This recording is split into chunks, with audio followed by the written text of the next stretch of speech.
Welcome to Tyrannosaurus Riffs. My name is Brandon, and today I'm having an identity crisis. What's going on, everyone? I hope you're doing well out there. As I stated, I'm having a little bit of an identity crisis. I started attempting to play guitar a little over 20 years ago. I'm still trying to figure out how to play it. I've never been interested in Fender guitars, really. In fact, I've really never ever played them. Unless you count this red Coronado. That was my grandfather's from the 60s. But other than plugging it in just to make sure it works, it's just something that's really cool to have. I've never played an actual Fender electric. Unless you count that, you decide. But there's really nothing more iconic than a Fender Stratocaster. The only thing that might rival it is the Gibson Les Paul or the Gibson SG. Maybe a Telecaster, but I think for the most part, when you talk to people that don't know guitars, they probably picture some form of Strat, as a lot of players over the decades have played them. I've never been super interested in them, but something about this year has made me really kind of want to branch out and try a lot of different brands, and I found myself with not one but two Fender Strats today. Now that's probably enough blabbering. I just kind of wanted to give you a little backstory on that. Let's get to it.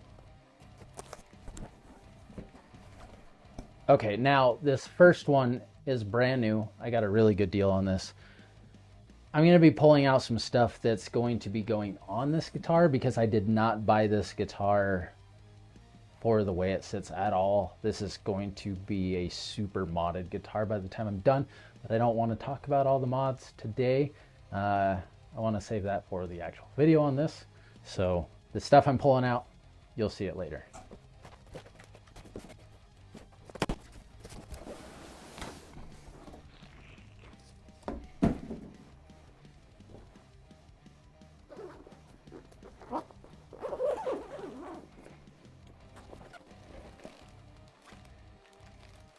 Tools, sticker, outside of the bag. Oh, cool. Certificate of authenticity. I would not have guessed that this model would have came with one of those, but that's kind of cool. Oh, we've got the trim bar there too. Just kind of leave that there for now. So the bag has 3 outside pockets, if you were wondering. All right. Beautiful, right?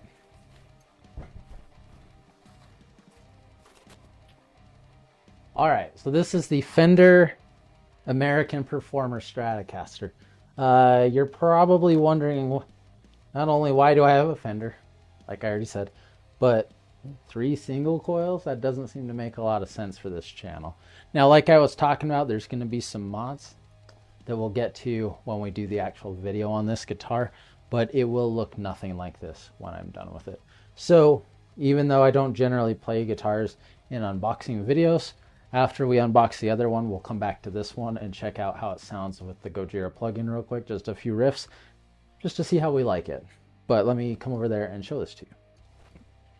So here we've got the big oversized 60s CBS style headstock. That's probably my favorite part of this guitar. Got a rosewood fretboard, 22 medium frets, I think. Got a black pick guard, 3 single coil Yosemite pickups in the Arctic white with chrome hardware and kind of that vintage offset color.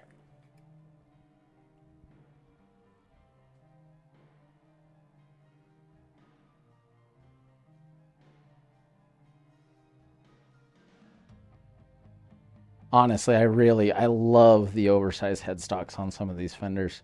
Not all Fenders have that, but probably my favorite thing about these. Now we've got 2 tone knobs. Feel very nice. And a volume and a 5-way blade pickup switch. So that is the American Performer. These ones are made in Corona, California. This is the lowest end of the USA series. Let's get to the next one. All right, now for part 2. I'm still here. All right, this one was used, and I always have to give props to Guitar Center when they package these so nicely. So this thing is covered in bubble wrap on a hard case, so thank you. Man, mad props to the Warwick, Rhode Island store. All right, big reveal for me. All right, that's cool.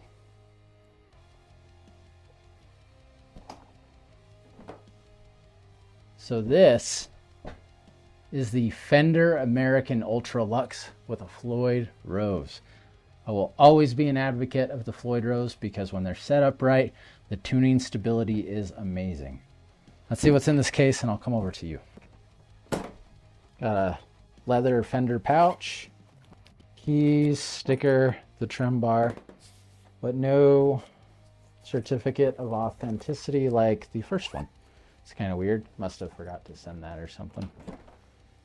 Not a big deal. Now that I've fixed that light that went out.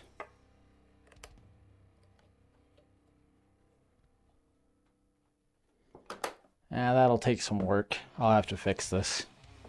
I can actually... Holy crap. Alright. Let me show you why I'm making this face. Alright, so if I was a betting man, I would bet money that this was traded in because of this Floyd Rose. That is so out of whack. Someone probably bought this guitar, was really excited. That is not supposed to sit like that. That's supposed to sit more flush. But also, I don't think you can tell. Oh, you can right there. Look at the humbucker. This side's completely pushed in. And now that's just tightening the screws, but I would bet money that someone spent damn near $3,000 on this guitar and just ended up frustrated with it. Now, I can fix all that.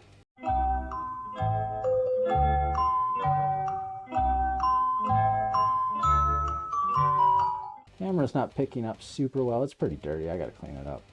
This is the Mystic Black. It's actually a black sparkle, so it's not just a plain black guitar. You've got an anodized 1-ply aluminum pick guard. Their double tap humbucker with the 2 single coil noiseless. Man, this one's all out of whack too. This is pretty cool though. The volume knob is got the push pull hidden right inside it. So I like that. Neck looks really nice. Ah, dang. Got a chip right here. Not the end of the world. Sorry about that. Can't really see it. It's not huge. Right here. On the front side, we don't have any big dings.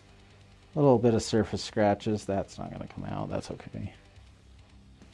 Not huge. Oh, that sucks. Right there. Got a chip here too. Now this one, unlike the Fender American, is the top of the American series before you enter the custom shop. I fully intended to buy this guitar, and it had sold out. I think it's a one of a kind. It's a 59 or a 60s custom shop with a Floyd. It's a really cool relic guitar that I wanted. Pretty expensive, but it got returned, so I was really excited. I was trying to figure out how to come up with the rest of the cash for it. And then I had the idea of getting the white Strat I wanted. Obviously, we'll get to the mods on that. And then the Ultra Luxe is honestly the perfect Fender for me. I just really didn't necessarily want a black, but where this is at least a little bit different with the aluminum pick guard and at least the black sparkle, I was like, okay, I can get this, all the mods for the white Strat, the American Performer, and the American Performer New, and still be $1,000 less than that custom shop. So I decided to go with the 2 Fenders rather than just the one. Now, since this one definitely needs a setup and everything, I'm not going to play any riffs on it today. I will definitely do a dedicated video and let everyone know how I feel about this guitar.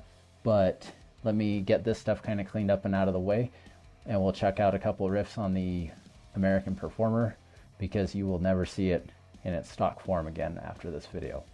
Be right back. Actually, real quick, before we get to that miniature playthrough, let's talk about specs. Since this one is the lowest on the American line and this is the highest on the American line, what are you paying for exactly? Now, Like I said, you've got the 60s style headstock on the one. That's not going to really make a big difference on cost. You do have different tuners, vintage style versus modern, not locking on either. You've got a different neck shape. They're both 22 frets, but this one's got the ultra purloined versus just a white dot. This one has stainless steel versus regular nickel. You've got the upgraded Fender pickups on this one. I'm going to say they're not upgraded, but these are supposed to have a higher technology. You've got the built-in switch. You've got the anodized pick guard. They're both made of alder, both feature the same paint. This one has definitely a better neck shape, just off of feeling it. It's thinner and it's just a little bit more comfortable, but you're also going to be paying for different contours. Now right here, there's no contours in it, where if you're a shreddy person, you've got the contours for the better comfortability. And you've got a bigger front contour right here too, for your forearm right there. But you're also going to be paying for the Floyd Rose original floating trim. So you got to ask yourself, $2,749 brand new or $1,399 brand new. You can generally get a Fender for 10% off and even better deals, but I just wanted to throw out the differences real quick.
Out of the box, it's not too bad. The action's a little bit high, and I can see that this is kind of pulling up a little bit. So it just needs a decent setup. But like I said, it's getting a complete remodel, so that doesn't really matter. I just wanted to see what it sounded like before I changed it all over.